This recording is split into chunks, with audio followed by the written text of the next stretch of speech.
Very good afternoon to all. On behalf of NISM, I warmly welcome to all today's webinar on anti-money laundering obligations. I am Neha Deshmukh, working with NISM. Joining us today are esteemed industry expert who will be leading this session. We are honored to have with us Ms. R. Leelavati Naidu, a partner at IC Universal Legal, where she heads the assets management and regulatory practice at the firm's Mumbai office. Before we begin, let me allow to give a quick introduction of our speaker. Ms. R. Naidu has advised various domestic fund managers on formation and registration of alternative investment, including private equity fund, hedge funds, venture capital fund, debt fund, and drafting and negotiation of associated documentation. She also assists in structuring of India-focused offshore fund, including funds in GIFT City and other jurisdictions. She also has wide experience in advising investment advisors, portfolio manager, mutual fund on registration, reporting, and documentation. Ma'am is also very active on advocacy for various regulatory matters and works alongside various association and intermediaries. She works alongside regulatories in various regulatory initiative for industry. She is recognized as one of the top 40 under 40 alternative investment professionals in India by the Association of International Wealth Management of India 2020. She was also recognized as 40 under 40 compliance professionals as Compliance 10 by 10 in 2020 and as one of the top women in finance in 2023. So once again, a warm welcome to ma'am for today's webinar. Thank you so much, Neha, and good evening, everyone, for joining us in such a good amount. I've never seen on a working day more than 150 people joining, which is such a good turnaround. So Neha has given me very shorter time, so I will want to cover this amazing and one of my favorite topics. To start with, let's go with the concept today. Why do we call it money laundering? Why don't we call it money confiscation, money hacking, or any other thing? So the story is why when we start with the terminology, basically, we always want to go back to the history. Why did we learn? Because if you look at the history of law, which is such a beautiful history, anytime there has been a major incident, that's when a law has come up. Other than the typical constitutional laws that you see, you look at a criminal law, civil law, or any other securities related law or intermediaries related law, there has to be an instance, and suddenly, immediately after that, people realize that the point of contention in any court is the law was not present. So how do you think I will operate it? And it is well within the realms of law. That's what we have seen. And anti-money laundering law is also an aftermath of it. So this goes back to like in the 1970s when a laundry, if you know, in typically outside country, people don't use a lot of water at their home. So they used to have something called a laundromats, which is basically the public laundry machines. And there was this guy called Al Capino who used to use his laundry machines to do a lot of money laundering, which is basically doing hawala in if I have to use that word. So it took 40 years for he was running this for 40 years, and he started from 1930. 1970 is when the government got to know that more than trillions of assets have been laundered and have gone outside the country and being used for a lot of illegal activities. That is when US government came with a law, and when US comes with a law, it expects a lot of global countries across to also adhere to or measure to their standards in terms of money laundering. Slowly, you see that it became a UN Council list, it became a UNSCR list, people became signatories. There are a lot of countries who became signatories to these particular requirements of US. And you see India also managing a FATF compliance. There is a global body called a FATF compliance. India is a signatory to that. And typically you see laws that if you are not from a country who is not a signatory, or if you are not from a country who is in the black or gray list, if it is minus these, then only you can accept investments. Globally, most of the countries have adopted to these laws because everybody believes that we do not want to be an government, or we do not want to be a country which supports terrorist financing. We do not want to be a country who is supporting illegal activities or criminal activities or drug trafficking activities. And that's the reason everybody over the globe, if you see, and there are countries which have got stricter laws, because India is working on it, you see slowly, steadily, every 6 or 7 months, newer and newer tighter norms coming for money laundering. Hence, it is important that as a financial intermediary, I'm sure when you have enrolled for NISM, you are connected with the financial intermediary in some way or the other, either as a customer service or as an investment person or as an operations person, or it is for your own knowledge. Hence, it is very important that you understand what a money laundering is all about. Money laundering in itself is a huge profession globally also. They are at equal par to a general counsel because they believe a person who protects the organization from an anti-money laundering is a very senior level person who has an understanding of how a money laundering works, how it can impact your organization and the reputation of your organization. Hence, it is important that not only customer service person is aware about money laundering, but every person who is in touch with the financial services also understands what money laundering is all about. So without much ado, let's quickly start. Talking about securities market. How do we become vulnerable to AML is very important for anybody to appreciate that why money laundering is such a big topic, that any organization you go to, either you have a training or they take a declaration or you go through a rigmarole process of understanding what AML is. If people fail in that process, there is a huge penalty and reputation risk that you carry. Why financial intermediaries are important? The reason is the securities market is the best way of coloring your money. For example, I am a cash hotel owner. I keep on putting some bit of money into the securities market. I first use the simplest of the thing. I open a broking account. I do half my KYC. The person intermediary keeps on following up with me. I don't do that and I say, whatever money that I have given you, give me back. Once the money has come back to me from a financial intermediary, it is a clean money. It is not a colored money anymore. And imagine multiple such transactions happening across the securities market. It goes through numerous transactions and you will fail to understand what is the color of that money at all. At some point in time, you lose trail of it. And that is the reason it is very important in a securities market to understand how does this entire placement of black money or dirty money or corruption money happens in the system, how your system can be really vulnerable because we are in such a fast moving technological world. My broking account gets opened in 2 minutes.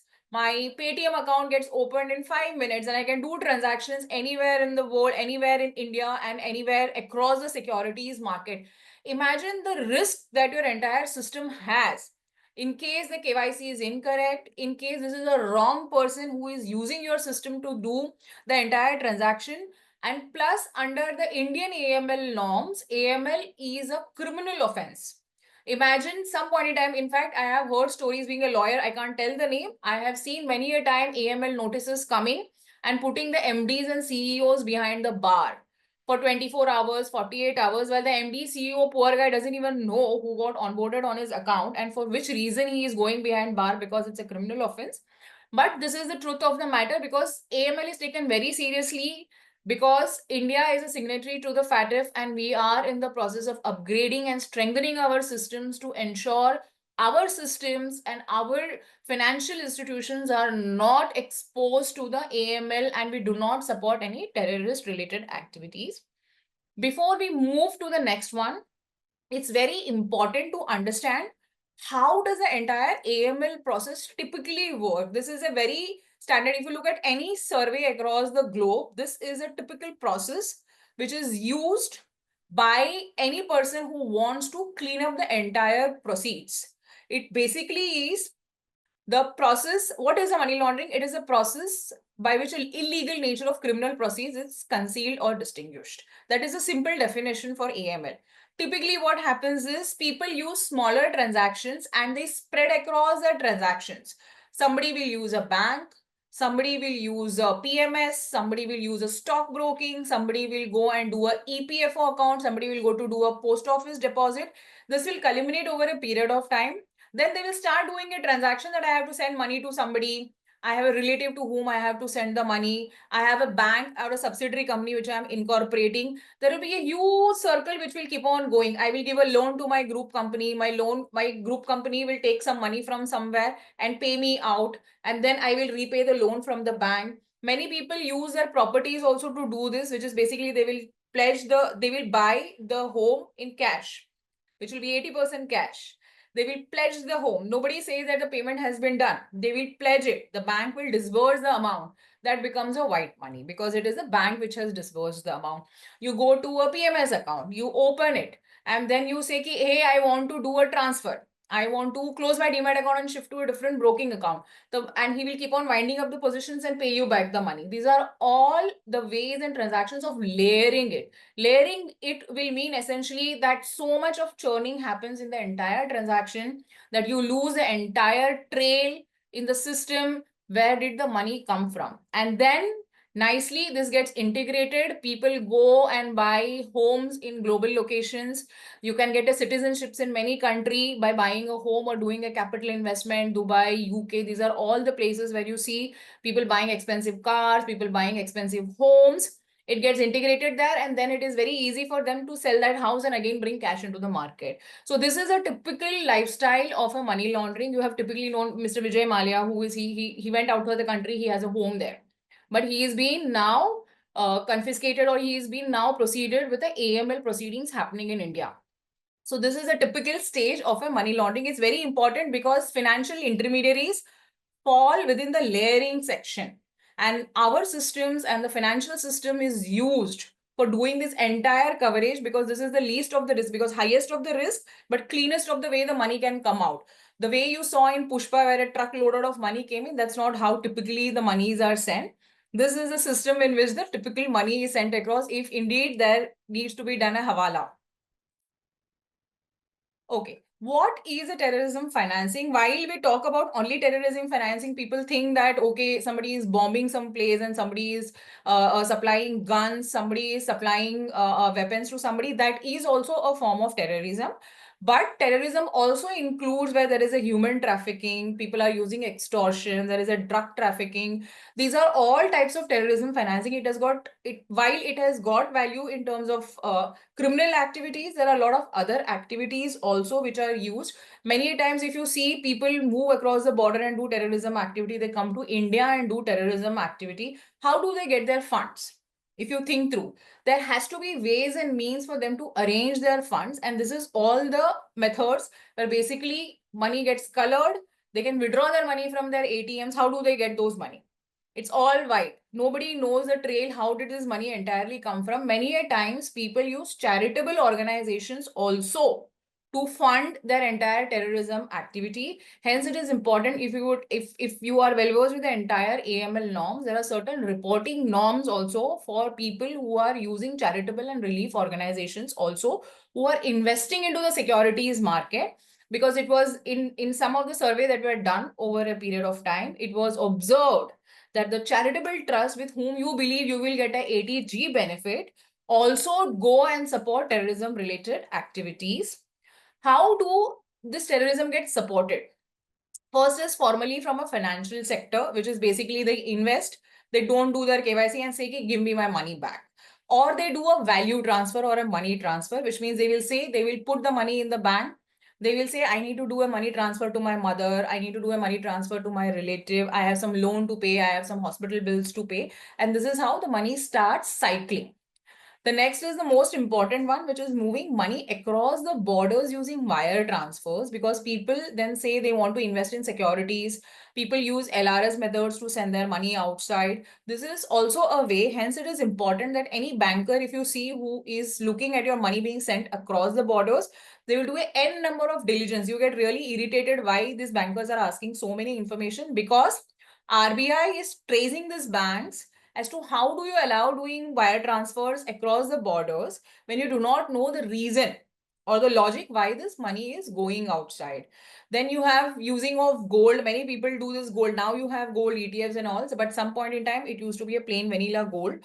So this is also used, and use of a lot of other alternative remittances, typically your Paytms, your online payments and all. These are all methods of indirectly sending money to people who are not supposed to receive the money and support terrorism.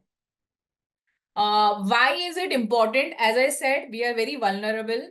However strong you think your system is, globally also. So the amount of fines that I have written over here, India is no behind in terms of it. There are a lot of fines. For example, last year it was Paytm. They got some 10 crores of liability from RBI and FIU Int who threw penalty on them. There are many banks who have got penalties of ranging from 2 crores to 7 crores. Our systems, however much we think, is strong and we have strong policy. They have written like 100-pager policy, but we are still very vulnerable. Most of the time, if you see, the penalties are levied on banks because this is where the cash transactions happen the most and hence more prone to AML risk. In terms of financial intermediaries, if you ask me, that is very less, and less is mostly because of not following procedural norms rather than actually allowing people. There may be certain instances like approximately 2 crore of penalty has been levied on securities market intermediaries also in the last 1 year by FIU in, mostly on account of non-doing KYC, allowing false records and pushing across the KYC, because this is all people who sit on the front. Your customer service team who interacts with the clients are the most vulnerable people because you give them some, because they're the least paid people. They will say yes to anything. And if they're gifted with something very special, they try to push that records. I have so many case laws that I have seen in my history of experience that typically the customer service, your relationship managers are the people who try to push, forge, and try to get the application ready into the system even without a complete KYC or knowing your client. Hence, it is important that the biggest of the institutions, which means you need to be more careful with the people who are sitting on the front line, sitting with your customers, because they are your first line of defense. If they can pick it up, the risk for the entire organization typically goes very down because they are aware and conscious about who they are dealing with. Now moving to, we have seen how globally it works. There are certain important elements in India that you should be aware about. We have something called a Prevention of Money Laundering Act, which is the master regulation, if I may say, which governs your entire prevention of money laundering norms in India. There are rules around it. Then you have a body called FIU in, which is constituted under it, which monitors and oversees intermediaries to monitor it and check AML related proceeds. The other regulations have not been that up and not been that famous. People may not be aware, which is basically the black money undisclosed foreign income. This was basically to pull up the undisclosed foreign income and more from a taxation related perspective. But now with GAR coming into picture, nobody uses this regulation anymore. But PMLA Act and PMLA rules. If you are a SEBI related intermediary, then you have SEBI Master Circular. If you are an RBI related intermediary, then there is an RBI Master Circular on KYC norms and AML norms that you should follow. So the grading of thing is you need to follow the AML Act, you need to follow the AML rules, and then you need to follow the respective master circulars issued by respective regulators so that you are in compliance with the entire AML norms. 3 institutions that you should be aware about. One is FIU Int. Any intermediary who gets a registration, you are bound under the norms, even if it is written and not written in black and white in the regulations and you don't understand it, you have to get yourselves registered with FIU Int. You have to choose a principal officer who is responsible for monitoring the day-to-day compliances of AML. You have to choose a designated director who is like a management body, somebody who is at a director level, at an organization level, who is responsible for the top-down approach. You have to choose these 2 very important people who are independent, because if your principal officer is working and reporting to your business head, it is a conflict, because your business head can put a pressure on your principal officer and say that please approve this transaction, you don't have to worry about it. Hence, it's very important that a principal officer is a independent reporting person either to the board or to the compliance or to the chief risk officer, so that the risk of AML reduces for your organization. The moment you receive a registration, do not fail to register yourself as an entity for principal officer and designated director with FIU Int. If you see in the recent FIU, if you go to the FIU Int website, the last 5 orders will be where people have forgotten to appoint the principal officer designated director. They got a letter from FIU and then they realized, hey, I had to appoint him. So don't forget, in your usual BAU activities, please don't forget to do these registrations. Then it is Directorate of Enforcement. So basically, once you give your instances to FIU, you do some reporting to FIU. Hey, I feel that this guy is a suspicious person. This guy is an NPO. FIU in team investigates those instances and forwards it to the Directorate of Enforcement. And then Directorate of Enforcement does a particular investigation. They may go and do criminal proceedings. They may go and catch hold and do some investigation. So this is a department which it goes to. This is a directorate where the entire investigation is done by FIU.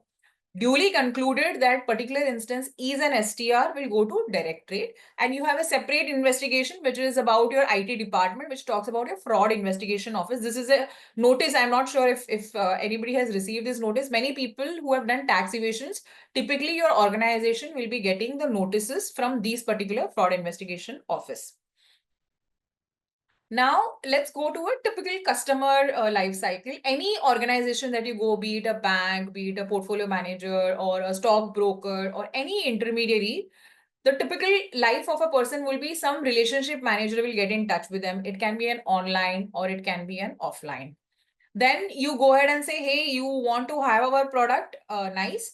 Can I get your application form? You will get your application form. You will fill up all the details in your application form. Then it goes to a back office operations. Back office operations does an investigation in terms of your history. They may have a world check, Thomson Reuters. They may do a doodle on you and figure out if there are red alerts or not. And then it moves to opening of your account. After you open the account, you start doing transacting. You buy, sell, invest, divest, switch, move from one fund to another fund.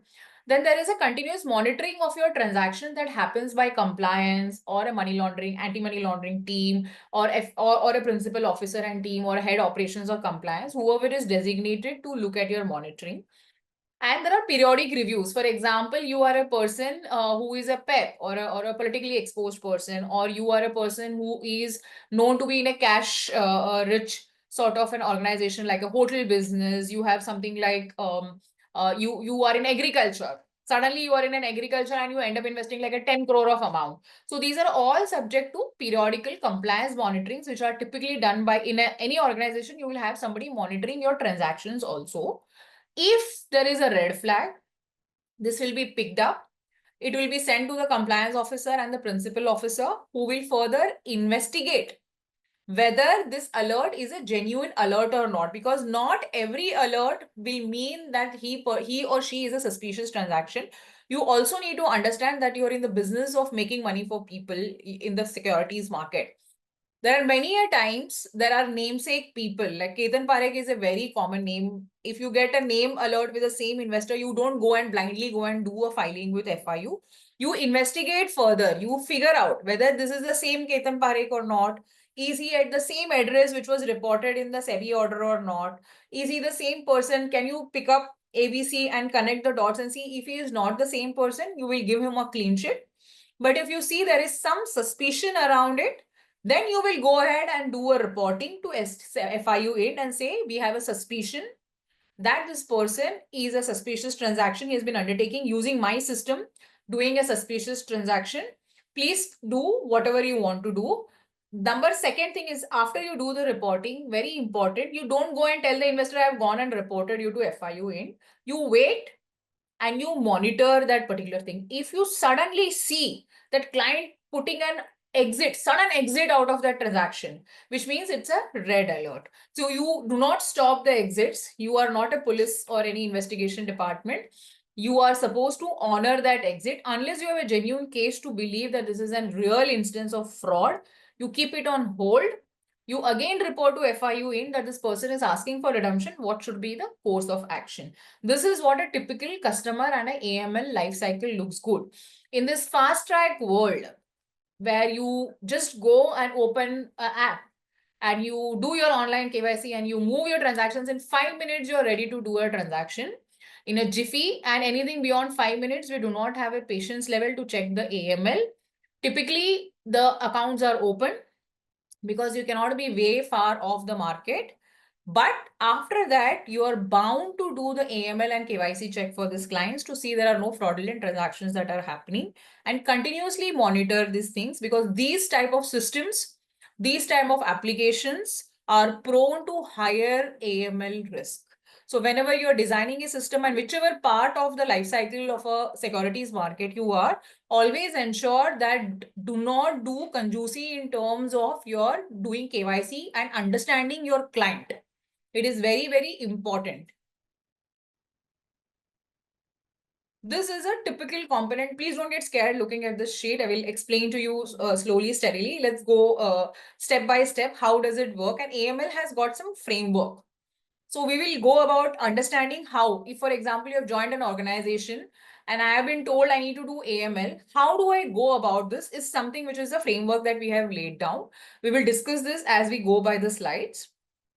Very important as you go first, it is policies and procedures and an institutional risk assessment, because as I said, everything follows. You need to first have an entire sketch. You want to build a house, there is always a sketch. If you want to go to a travel trip, there is always a plan that I want to go on this date. Let's do a back calculation. How do I meet those steps? Same for your AML framework. While it looks AML, everybody does it. Some of my third party investors, vendors, I'll hire them and they will do it. It is never like that, because if you see the AML circulars also, the responsibility, whoever third party you use, however much best in class of the third party you use, they are prone to risk. The amount of fines that I've shown you, of which 30% of the fines are because they relied on a third party. The third party goofed up and the entity was not even aware what did the third party do.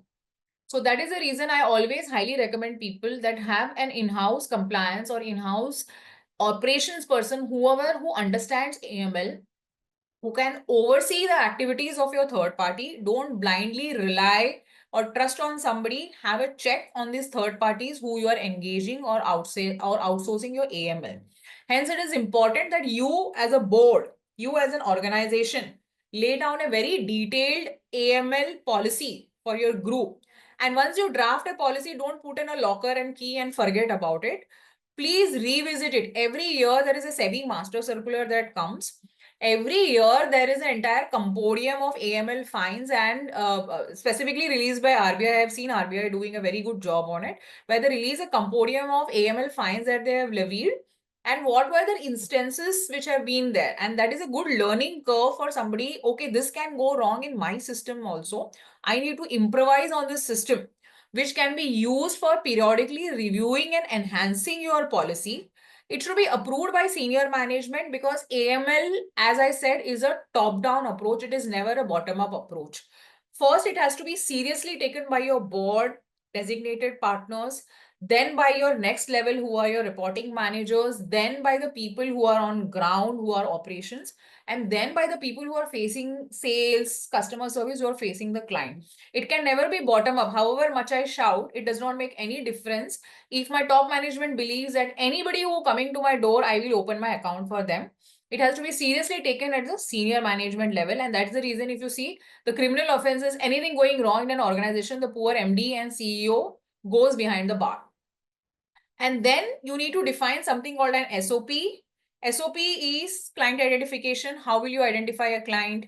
How will you accept a client? What are your parameters for accepting a client? For example, somebody coming to me from some border countries or coming to me from some border areas of India, showing me agricultural income, which is like 10 times of what an agriculturalist should be, unless if they are from Punjab or somebody. And he's not ready to give you any KYC information. Major red flag.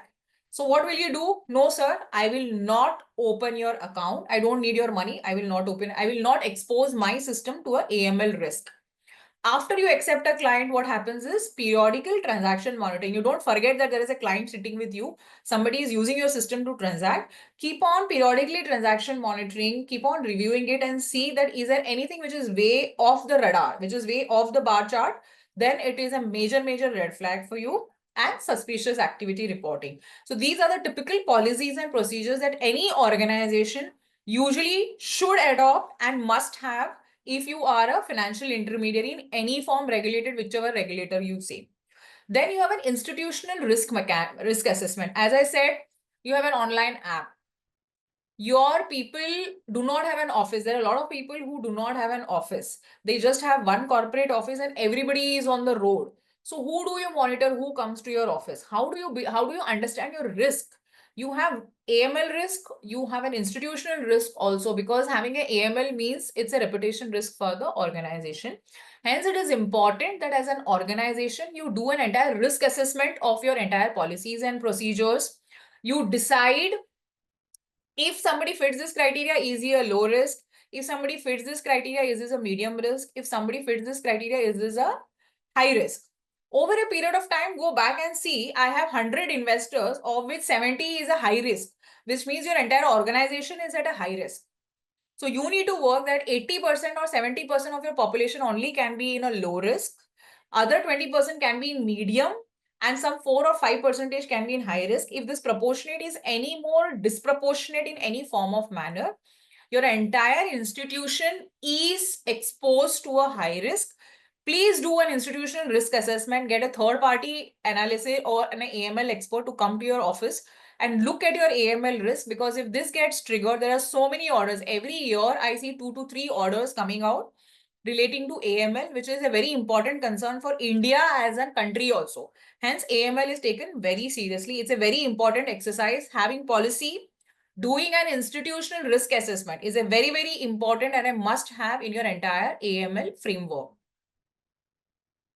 Then we go leadership and governance and accountability, which we already discussed. Any organization, AML is a top-down approach. It is never a bottom-up approach. It has to be done by the board. Your compliance officer has to be responsible, compliance staff, your relationship managers, because AML, the first line of defense is always your customer service, your operations, and your sales relationship manager. Anybody who has a better understanding of AML can pick up. I have seen instances where there is a KYC fault. There was a forgery on a document. Nobody could pick it up except for the fact that that document was getting scanned by an office boy, a relationship manager sort of a person who was an operations person. The application form was getting scanned. And that guy caught that this signatures don't look very correct, and he went back and spoke with the compliance officer. They went back and again opened the originals, and then they saw that there was a forgery. So hence it is important that don't let this department is not responsible. I will not give them the training. Please don't do that. Train every person in your organization, because you never know how a AML risk can get flagged off, and somebody, the most unrelated person, can also flag off this risk for your entire organization. These are the typical instances that we typically see every day in the newspaper. You have some ED going against some person. And this is very important why this is publicized so much. The reason is I keep on harping on anti-money laundering, because this has got a personal liability also. Your MD, CEO, compliance officer or principal officer may be put in as a personal liability, and it is a criminal offense. And the penalty can range up to, actually I've written up to 1 lakh for each failure, which means there is no maximum limit to it, and it can go up to beyond 1 crore. Hence, it is very important that AML is taken seriously in your organization. Then we move to a very, very important element, which is the KYC. You would have seen that you want to open a bank account form, you want to open a PMS form, you want to open an RI form, any intermediary, you want to go and open a form. This is a very typical, if it is in a physical application, I'm not talking about digital application. This is a very simple form. So if you see the status of occupation details and gross annual income details, why it is not, many people what they do is they fill up an application form and they ask the distributors to tick it up, or somebody else ki bhar do kuch bhi bhar do chalega uske andar. But it is very important. This is a very basic and a core parameter used by a lot of financial institutions to track whether you are a low risk, medium risk, high risk. Are you exposing the institution to something? And this will be the criteria. If there is an AML alert, this criteria will be used by the institutions to flag off if there has been a risk about you. The status also, for example, you're a non-individual entity. Are you a corporate body? Are you an HUF? So if you are a private, if you're a public limited company, the risk is low. But if you're an association of persons or society, the risk is high. If you are a non-government organization, the risk parameters goes really high. if you are an organization which is involved in foreign exchange, gambling, money pawning, well, this is just one of the list, because these are considered and introduced by the AML framework only as a high risk element. And that's the reason the moment you tick on this, don't please tick on any of these parameters for a person thinking, okay, this is just one of the application form, no damages for this. Please take these sections very seriously, because these are the places where distributors will never apply their mind. They will plain vanilla go and tick some box. Your risk parameters go high. Please ensure whichever distributor, there should be a tracker. I have seen so many organizations having tracker, but distributors have been goofing up and filling up these forms. They go back to the distributor and actually get their application forms rectified, because that was wrong. So please use this entire section very seriously, because these are basic. If you, I don't know if you design an element for doing an STR monitoring, this is a very important parameter that are used by any financial institution actually. As we were discussing about politically exposed person, what is a politically exposed person? These are the people who are prone and can be a highest risk for an organization for actually misusing, because it is believed that they may be using bribery because of high corruption index. They may be connected and they have political affiliations which can help them move the money across the borders. They can misuse a lot of government funds, and that is the reason a PEP is always a high risk person. Under the AML norms, you do not onboard a politically exposed person till the time a senior management person approves this onboarding, number one. Number two, a PEP by default becomes a high risk investor, which means you keep on periodically monitor their transactions. And third, a PEP is always a PEP. Somebody was a senior government official and retired 5 years back. He should not be a PEP, right? But he has made a lot of connections when he was in the government. So the simple thumb rule, when we have a PEP in our organization and who is onboarded, a PEP always remains a PEP. There is no change in the status. So please ensure, don't just because he left the government service 5-10 years back, don't reduce his risk profiling. He will always be a PEP. He will always be a high risk element for your organization. There is also a concept of RPEP. RPEP means relative of a PEP, which is relative of a politically exposed person, wife, child. So these are all related, because if the PEP can't do many things, the relation of the PEP can also do those things because of the connections. So a RPEP and a PEP continues to be a high risk element. So please ensure that whenever you have a PEP, ensure that you take senior management approval and ensure to monitor the status. Many people are not PEPs when they are onboarded, but after some time they become a PEP. So anytime they become a PEP during the year also, you're supposed to take a senior management approval and then continue with the transactions with the PEP, without which you should not do it as and when you became aware that somebody is a PEP.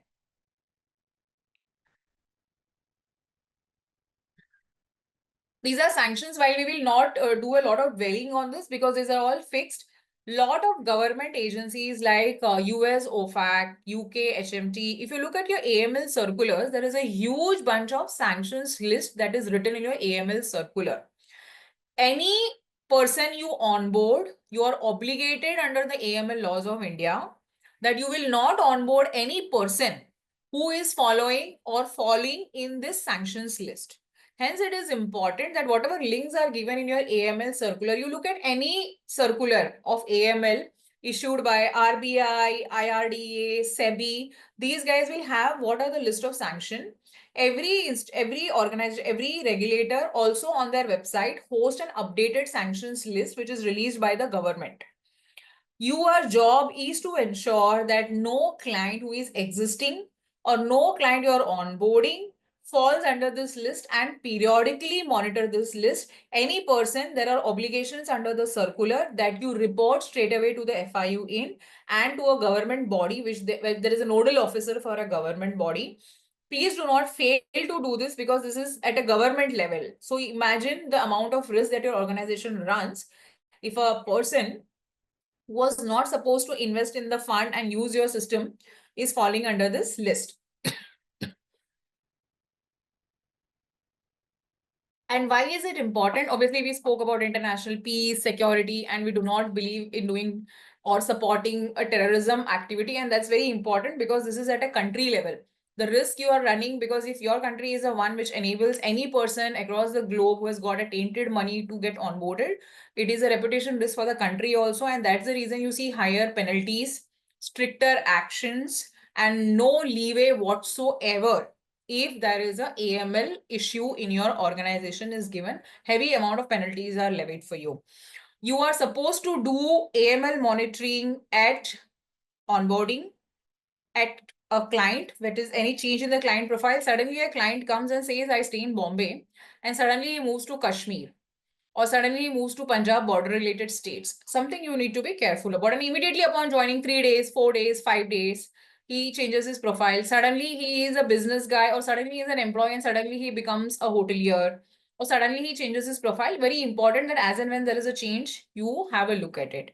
In case of individual entities, if there is a power of attorney that somebody has given and somebody else is operating a very high risk element, so please not only check the client, but also check the person who has got the authority to transact on somebody's behalf, because it may be a conduit for somebody to use his money or use his account, because my KYC will not be done. And that's the reason, if you see under the KYC norms, you not only do KYC of the individual clients, you also do for the POA holder. It can be husband, wife, whoever it is. But you're supposed to do KYC of the person who's going to use the account and who's going to operate that account. In case of listed entities, it will be the UBO, the authorized persons, the power of attorney, the guarantors. You end up doing KYC for all these organizations because they are all connected and interlinked with each other. And then we spoke about transaction monitoring. It is a very, very important element. A client got onboarded. 2-3 ways of doing it. One is rule based. How do you set rules? For example, a client doing more than 100 transactions in a month. A client changing his address more than 2 times in a quarter. A client coming and asking for redemptions and immediately the next day asking for subscriptions. A client not ready to share his KYC as and when called for.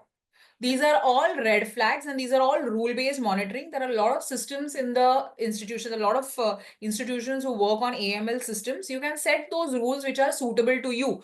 A rule for a stockbroker may be very different from a rule for a banker. It may be very different for a rule for an AIF or a mutual fund. Depending on your organizations, please build certain standard rule sets which will apply to you, so that as and when you have a red flag, you can evaluate it, because it's not possible to individually see a transaction like that. The next is statistical profiling. A client was giving 500, 500, 500, 500, suddenly gives you 5 lakh of rupees. And then again, there is 500, 500. After 3 months, again, there is a 5 lakh rupees. It is a statistical profiling. You observe the statistics and see something is not right. Because for an organization like a bank and for any other big financial intermediary, 5,000, 50,000 and 5 lakh is not much of a difference, but it is a cause of concern because there is a standard or a pattern across it. Then that becomes a statistical profiling, and do build in your system some statistical profilings also and analyze it over a period of time. Then there is a behavioral profiling. People are nasty. People don't share information. People say, okay, I've given you piecemeal, either you take it or leave it. They give you investments and then after 3 months they say, hey, no, my KYC is not done. Can you transfer the money to a different third-party bank account? These are all behaviors. So you need to also see some person was behaving in a particular way because you still wanted to open an account, and suddenly after opening an account, the behaviors have changed over a period of time. This obviously will be monitored by your sales RM or your customer service person who knows the customer. He knows how he has been behaving. He knows how he usually operates. So these are important elements that you see. So don't stick yourself, because third-party service providers only give you very bare minimum alert monitoring. Try to enhance your system over a period of time as you grow over a period of time in terms of your AEMs and corpus, so that you have a better monitoring system. It's a very important element, because something gets hit here, you will do a further investigation. It fails in the investigation process, no reporting, but it does match. You have an obligation as an intermediary to report to FIU in. I have seen so many notices being issued by FIU in where they come back and say your client was behaving in this manner. What were you doing and why were you sleeping on the data, which as a financial intermediary was your obligation to look at the data, analyze the data and come to us, because you are sitting on a data mine of your clients. Hence, it is important as a financial intermediaries that you have different types of profiling for your client so that you can pick up those behaviors of a particular client and report to FIU. The last and most important is regulatory reporting. Once you have determined, you again did a further investigation, which is like a 3I approach. You detected it. There is a compliance officer who also saw it. There is a principal officer who also saw it. Your CEO also saw it. Now what? You are supposed to report to STR. You're supposed to report to FIU and risk rate the client. Very important thing is you don't tip off the client. Okay, I have seen so many times people, and it's a very important element. Some customer service guy immediately saying, sir, you are getting reported in STR. Why are you coming and transacting with us? People don't value you. So this is a way of tipping off. So this is a very important element, that if you're doing an STR reporting for a client, be highly secretive about it. Number one, you risk rate the client as a high level. Third is you don't tip off. The tipping off is whoever was involved in entire detection, investigation, reporting. These all people should be trained to ensure that there is no direct or indirect tipping off to any client, because if this behavior is observed by FIU, they literally catch you and say your own person tipped it off, which means you were hands in glove with the other person, which means you're equally a criminal the way other person is standing. Hence, it is very important that you train your people not to tip off. And the last is basically you set up a system, you're monitoring a system. The last is ensuring that your system is hygienic, which means what? If the FIU department comes to you, if there's an enforcement agency which comes to you, you have a timeliness and accuracy of a data. Many a times I have seen FIU in writing a letter to financial intermediaries, and financial intermediaries do not have a clue of where this data will come from. Hence, it is important. People do a lot of physical, or people keep their data in a very gibberish manner that nobody can download that data and send it to FIU in, because timely investigation is very important for FIU to also take necessary course of action. You blame the government for not doing it, but when the government comes and asks you data, it is us who don't end up giving them a data. Hence, it is important that you cooperate with them and ensure you maintain a data correctly so that you can provide the data very correctly. Hence, it's important. Training and communication, as I said, your frontline staff is the biggest and the most important department. They are the first line of defense. Please ensure every time you have different modes of training. Once in a quarter, give them an e-learning, then enhance their training level to a next level of giving them a group project, giving them a knowledge test, giving them a classroom training, get a trainer from outside and get them trained. I have seen many a time people say, okay, I have subscribed for some online training, people will go. And what typically people do in the online training is they keep on like moving ahead, and the training is done. That does not ensure efficiency of your staff. That is just a tick the box approach of training your people. It does not do any value addition. So please adopt, for different grades of people, please adopt different methods of training people so that it is very effective in your system also. And lastly is a record keeping. As I said, very important that keep your records correctly. It has to be maintained for 5 years. If you have reported a STR, you have to ensure that till the time the investigation gets completed, you do not delete those records. Compliance monitoring means you have to invest in systems and procedures. Don't do conjuicy on that, because what you try to save over here is going to hit your entire organization as a whole. Try to enhance your system. Try to look for something which is happening better globally and locally, so that you keep on upgrading your systems and you get yourself checked also. There is nothing wrong in getting audited. Please get your AML processes audited. If there has been a miss, at least it helps you rectify it before a big damage is done in your entire organization. And many behavioral red flags, I think we have already discussed this during our course, which is basically somebody is not giving you KYC. There's an HNI, but he gives somebody sitting in some other country a power of attorney. They're not ready to share where did they get the money from. There are offshore entities. It becomes a higher risk. So there are a lot of risk gradings that you do. These are all red flag parameters vis-a-vis your client. Keep your eyes and ears open for these red flags. transactional, we discussed this, for no apparent reason, client has opened multiple accounts, me with my father, me with my husband, me with my uncle, me with my aunt, because for joint holding, you do not have to be relative. In banks, there is a concept that only if you and your relatives are there, which is your lineal descendants, you can open a joint account. But in many other intermediaries, there is no such requirement. So you end up seeing a lot of these instances where I will open with somebody. Then while doing a redemption, I will send to his bank account. Straight away, proceeds go to a third person bank account. So these are all red flag indicators. Please include this in your parameter monitoring. There is a lack of urgency. No, I want the account to open today EOD itself. Otherwise, I'll not give you so much of a pound. Your sales relationship manager gets under pressure and will force everybody in the organization to open an account. A big red flag. If there is a timeline for opening an account, take your time, do your KYC, don't do a shortcut of your KYC, and then only onboard a client. No sales relationship manager, no amount in this entire country is that worth of a AML risk that your organization faces for it. With this, thank you so much. I am ready for a question answer session.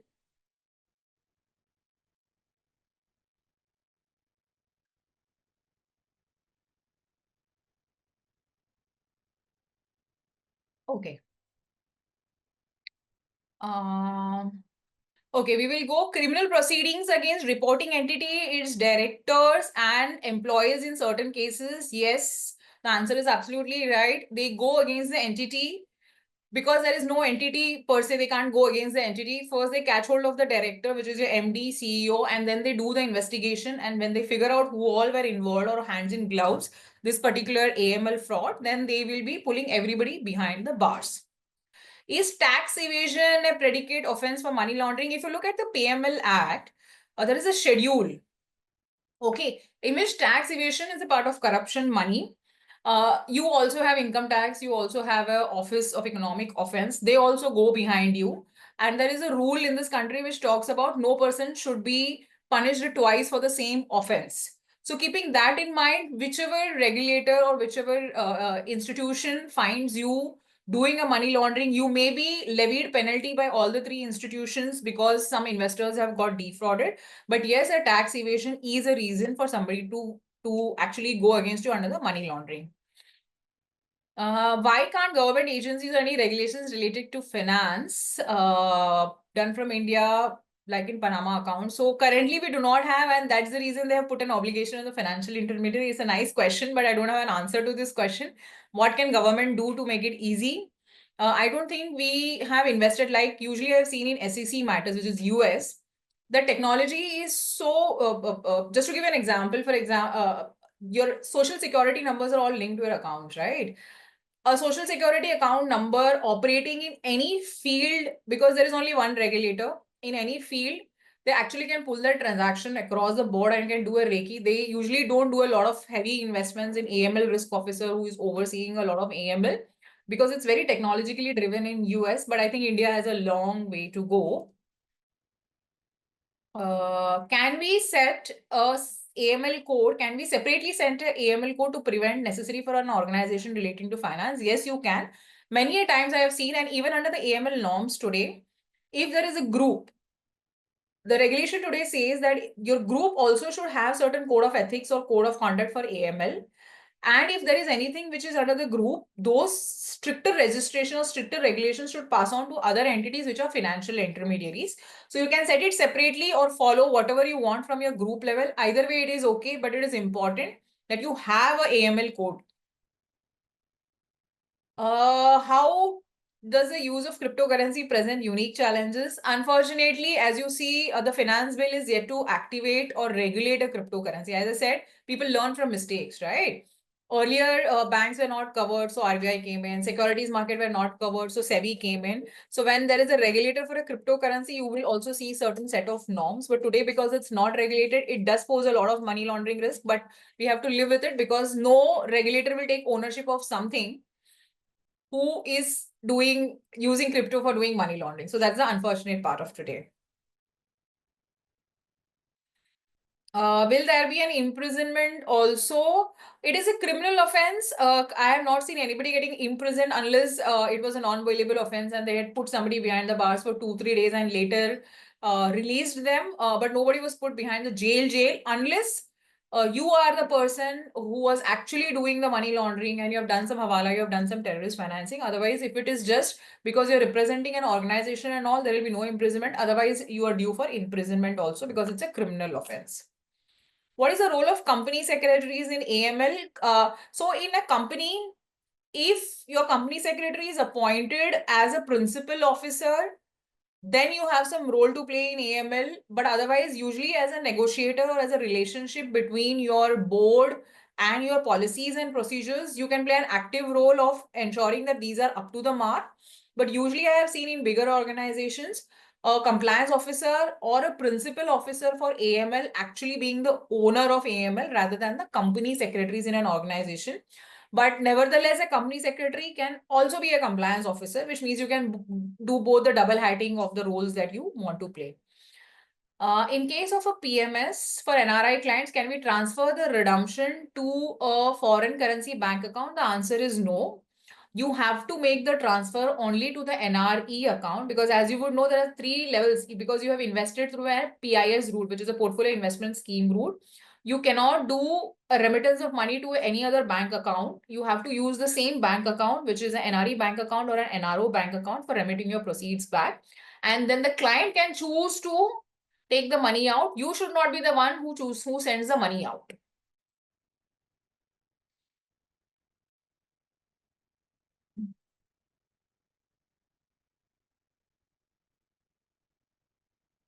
Okay, all the KYC as per banking norm after account opening, maybe money laundering in account can responsible of sourcing stuff. I have not seen that unless there was some red flag vis-a-vis a client and you have missed it. I have not seen a sourcing staff being responsible for it. But as I said, being alert is a very important uh, quality for a person to figure out if something is going wrong. Every time it doesn't start with a big red flag, it's a big bomb that is bursting. It starts with smaller red flags are always there, right? So if your sourcing staff can pick up those red flags and can alert you, nothing like it, but usually it is everybody in the system is exposed to that particular risk.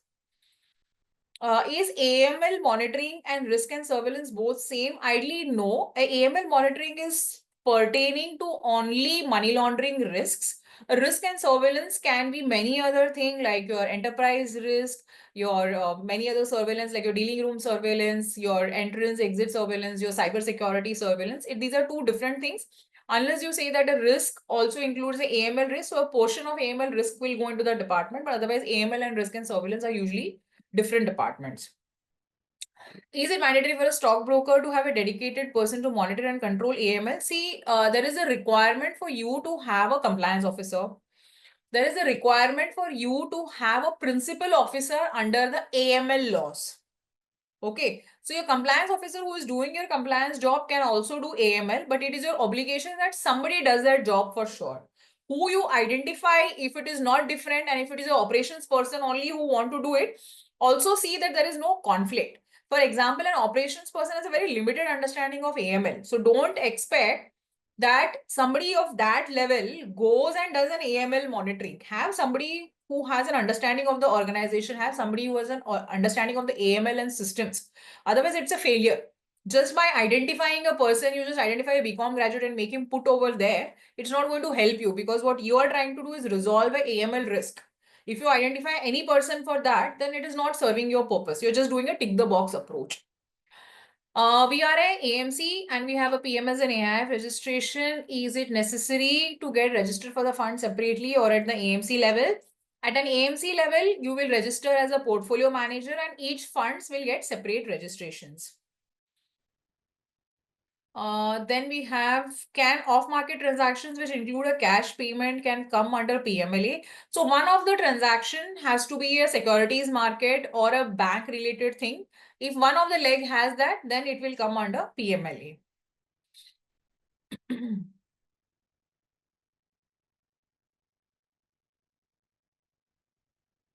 What is the role of an independent director in AML? A very interesting question. So as I said, AML is a top-down approach. It is never a bottom approach.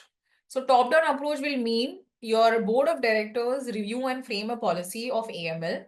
Independent directors, because they only attend board meetings, they have limited access to the organization. An independent director can come with a knowledge. and say, hey, please upgrade your system like this.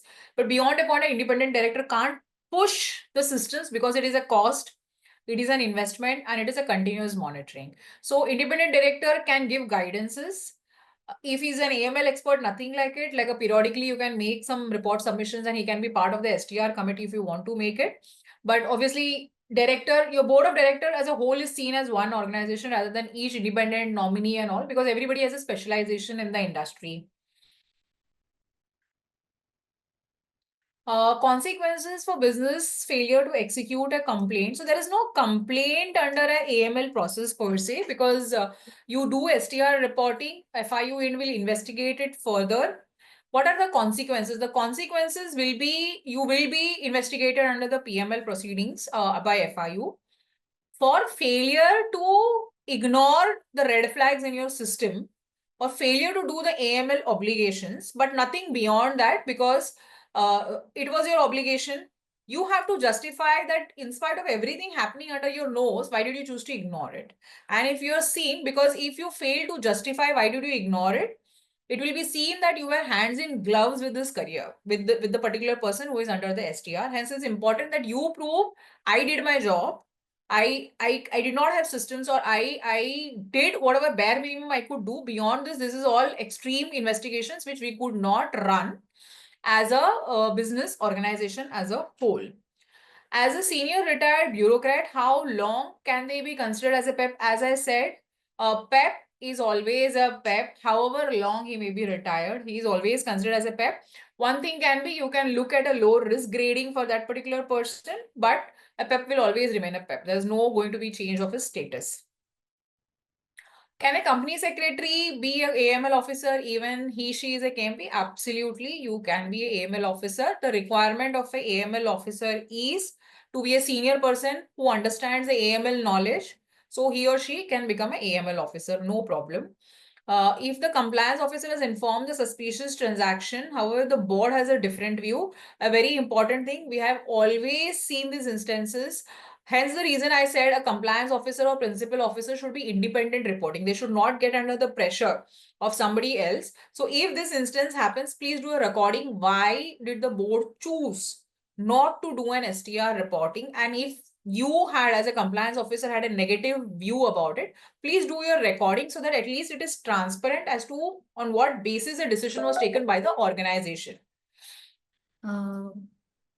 Thank you so much for all joining today's webinar, and our special thanks to ma'am for the insightful session. I officially close today's session, and once again, thank you so much for all the audience for your presence. All the participants will get certificate within 3 to 4 days, and the recording of the seminar will be available on NISM YouTube channel. So keep connecting with us for the future webinar. Thank you so much, ma'am. Thank you. Thank you.